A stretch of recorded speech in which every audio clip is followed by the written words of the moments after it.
तो अब हम लोग पढ़ते हैं केस 2 के बारे में। Second order reaction case 2। Case कौन सा बालक 2। और केस 2 में क्या था, मार्कर मेरा सही है, हाँ सही है।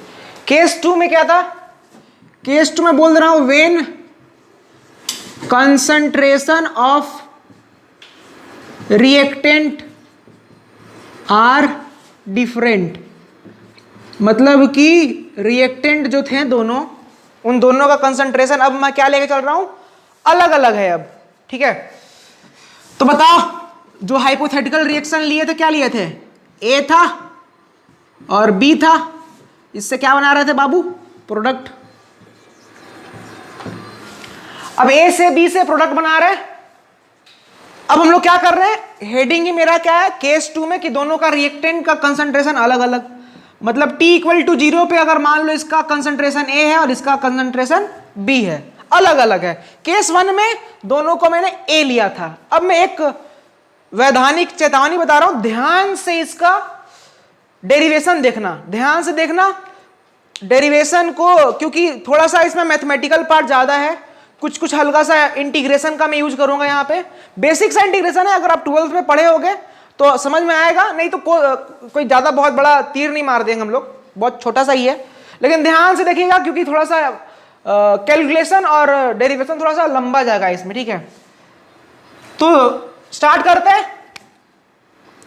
शुरुआत में हम लोग यही करते आ रहे हैं, सब केस में हम लोगों ने यही किया है कि पहले t इक्वल टू 0 पे रिएक्टेंट का कंसंट्रेशन कुछ ना कुछ माना है। अब मैं क्या बोल रहा हूं, किसी समय t पे मान लो a से क्या जाएगा, x मोल गया, तो इससे गया तो इससे भी उतना ही जाएगा, तो b माइनस एक्स, और यही x जो जाता है वही तुम्हारा प्रोडक्ट बना देता है।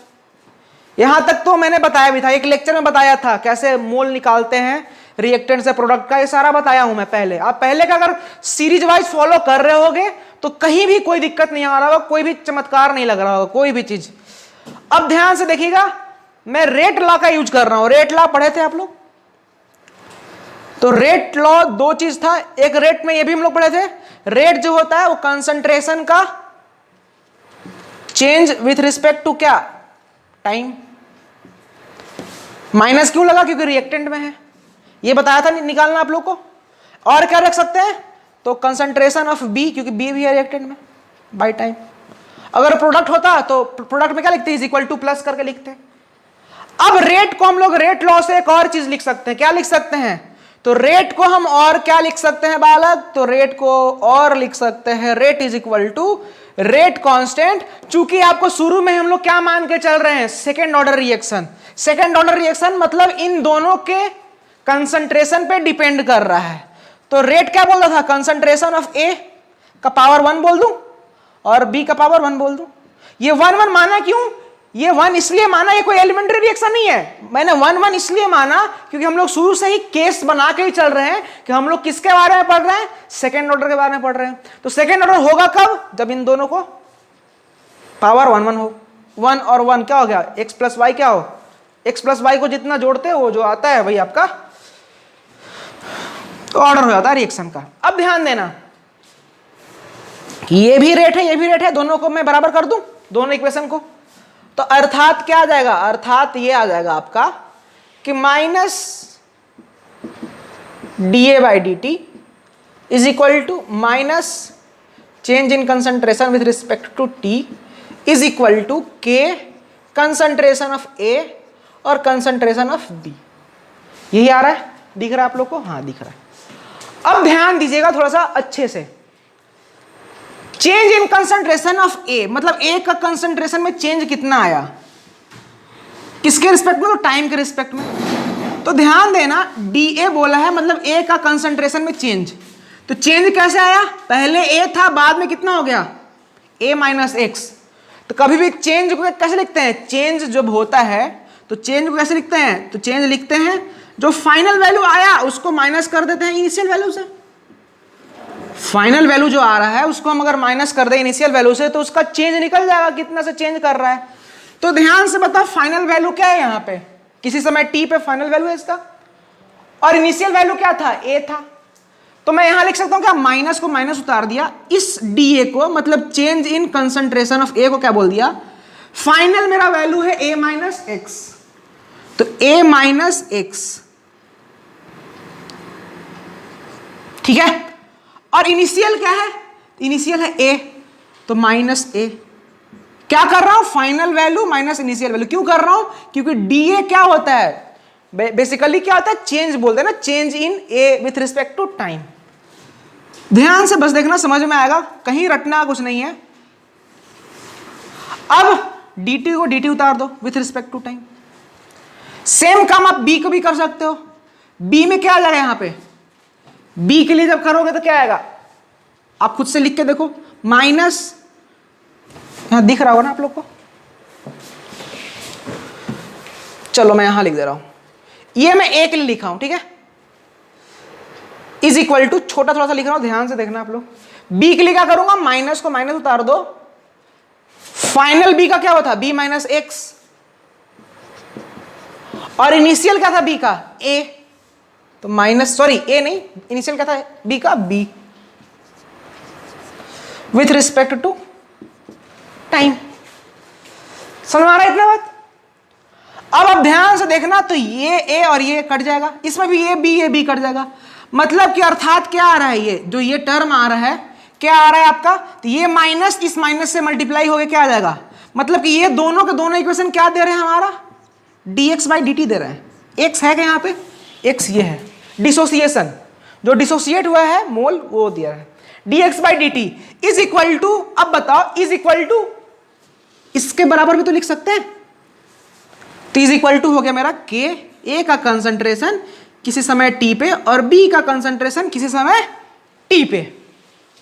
अब अगर यहां तक क्लियर है, प्लीज आप लोग ध्यान से समझिएगा, ठीक है, रटिएगा नहीं, मैं सब कुछ पॉइंट वाइज समझा रहा हूं। अगर नहीं समझ में आए तो आप कमेंट बॉक्स में पूछना, मैं वहां पे भी बता दूंगा, या फिर जब मैं अगला वीडियो बनाऊंगा तो वहां पे स्टार्टिंग ही करूंगा आपके डाउट से, कोई दिक्कत नहीं है, बट द पॉइंट इज कि आपको समझ में आना चाहिए, ठीक है।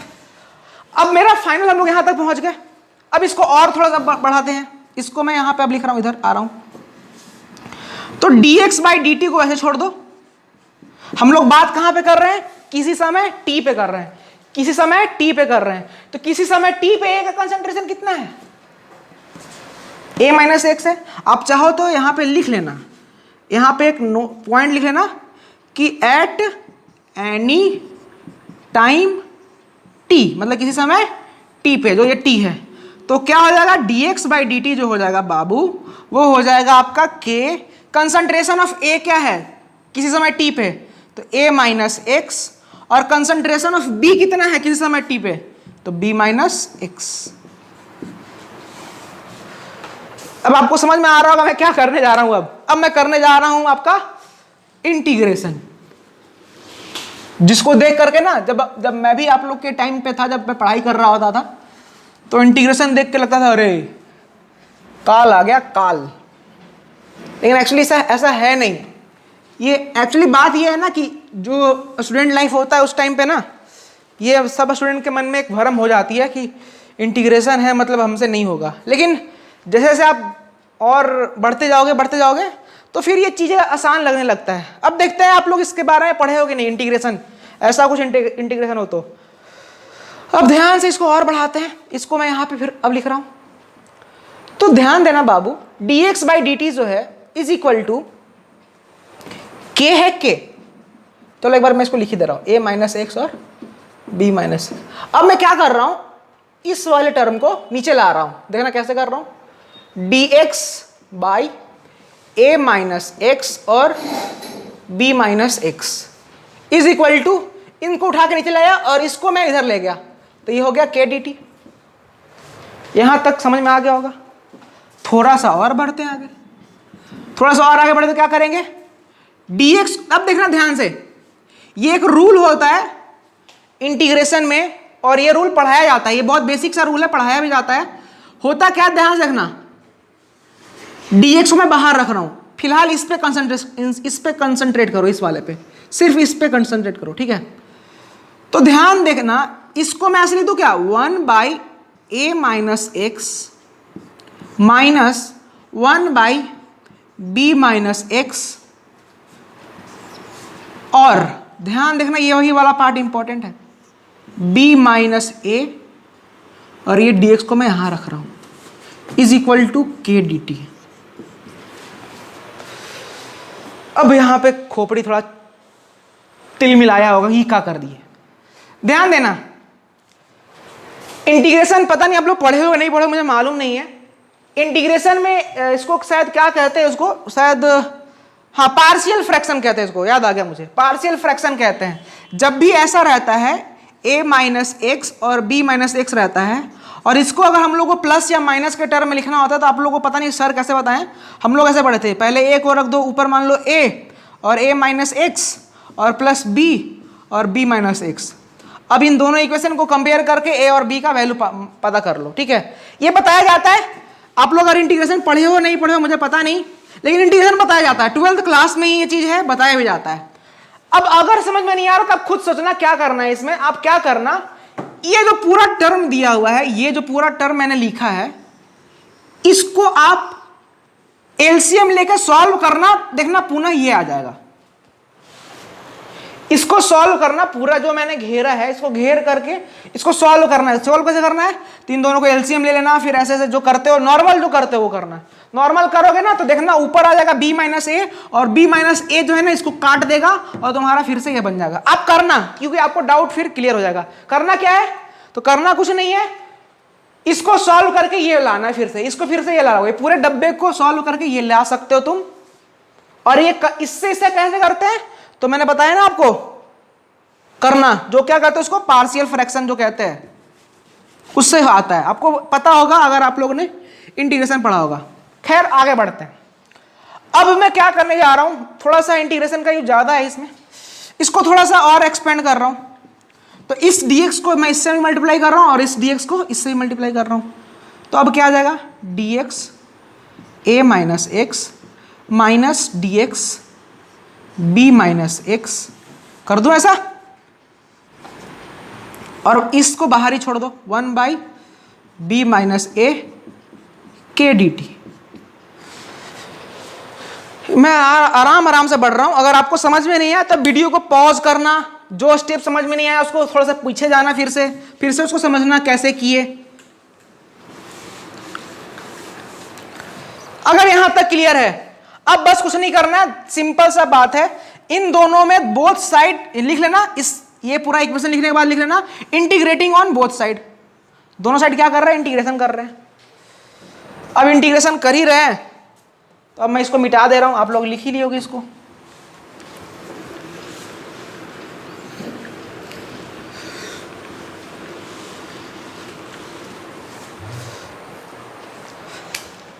अब जब इंटीग्रेशन किया इसको,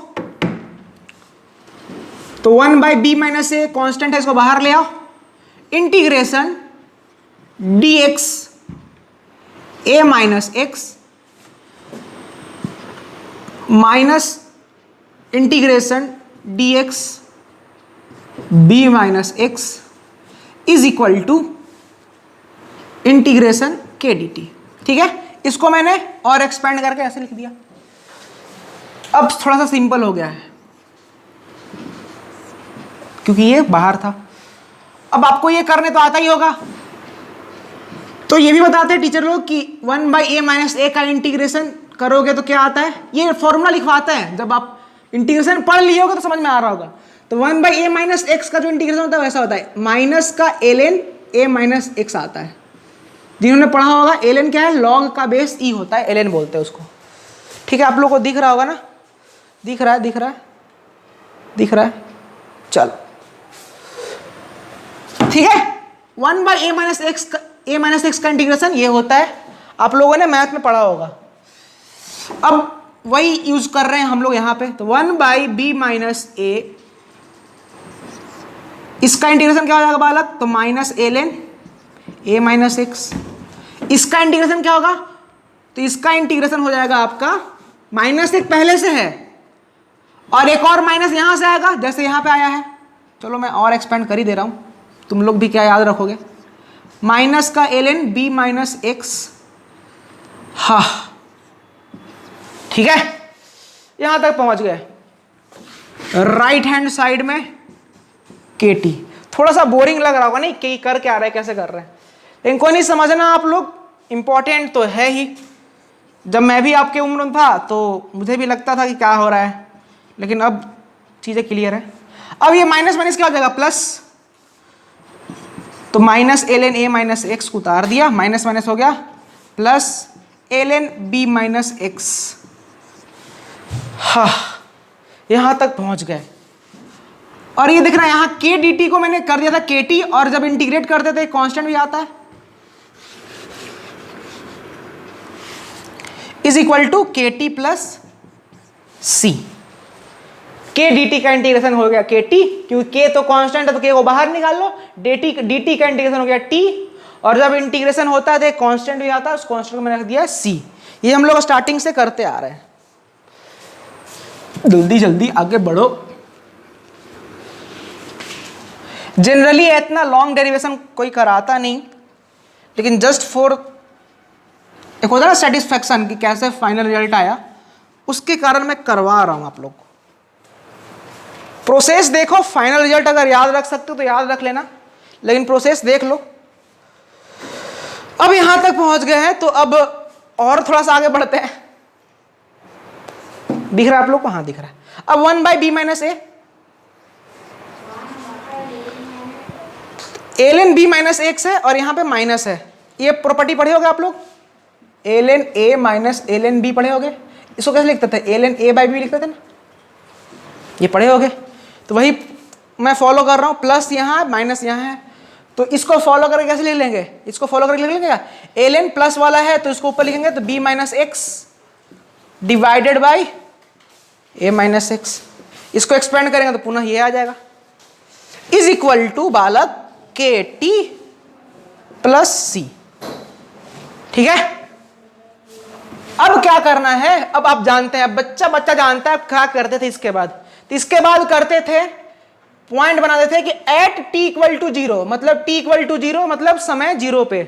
तो ध्यान देना, टी इक्वल टू जीरो पे क्या हुआ था, तो टी इक्वल टू जीरो पे जो मैंने मिटा दिया इसको यहां पे, तो टी इक्वल टू जीरो पे क्या था, तो पहले ए था बी था, मैंने प्रोडक्ट बनाया था।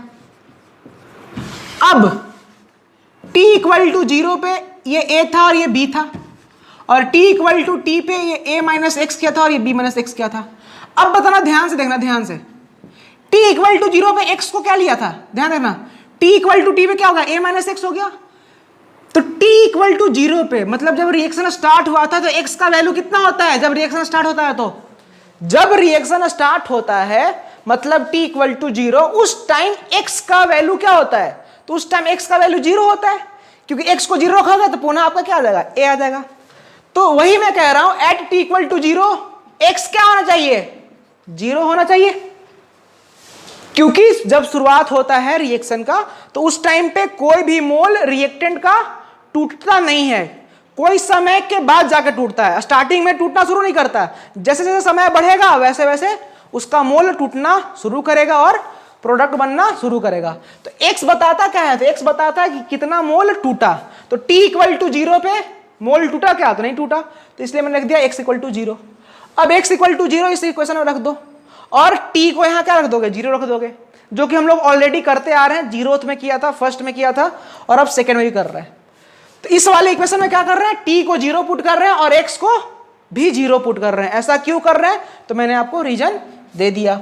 अब इस वाले इक्वेशन को मैं लिख देता हूं, तो क्या आ गया, 1 by b minus a l n b, x क्या था जीरो, ए एक्स क्या था जीरो, एक्स को जीरो, इसको जीरो रख दिया, इज इक्वल टू, जब टी को जीरो रखोगे तो ये पूरा का पूरा टर्म कट जाएगा, जब टी को जीरो रखोगे तो सिर्फ बचेगा क्या, सी। तो मतलब हमको कांस्टेंट का वैल्यू मिल गया, कांस्टेंट क्या आ गया, 1 by b minus a l n b by a. ठीक है, अब जब इतना आ गया बालक, तो इसको उठा करके फिर से कहां रख दो, इस वाले इक्वेशन में।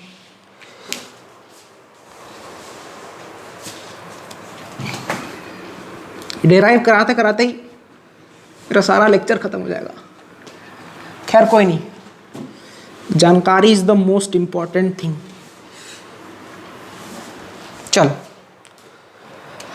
अब ध्यान देना, सी को मैंने कहां रख दिया, यहां रख दो चाहे इस वाले में रख दो, बात बराबर ही है। तो मैं इसमें ही रख दे रहा हूं, इस वाले में। इस वाले में सी के वैल्यू को रख रहा हूँ, इस वाले इक्वेशन में यहाँ पे सी को रख रहा हूँ, तो सी को रख दिया तो अब वी गेट क्या हम लोग को मिला, तो हम लोग को मिल जाएगा अब 1/b minus a ln b minus x a minus x is equal to k t plus c में क्या आ गया, तो 1/b minus a ln b by a। ठीक, अब इस पूरे को उठा करके LHS में ले आओ, तो 1/b minus a ln b minus x a minus x minus 1/b minus a ln b by a is equal to, इधर क्या बच जाएगा, सिर्फ और सिर्फ kt बच जाएगा, ये t है और ये आपका प्लस का साइन था। ठीक है, अब आप सॉल्व कर लेना इसको, मैं कर दे रहा हूं, टेंशन नहीं लो।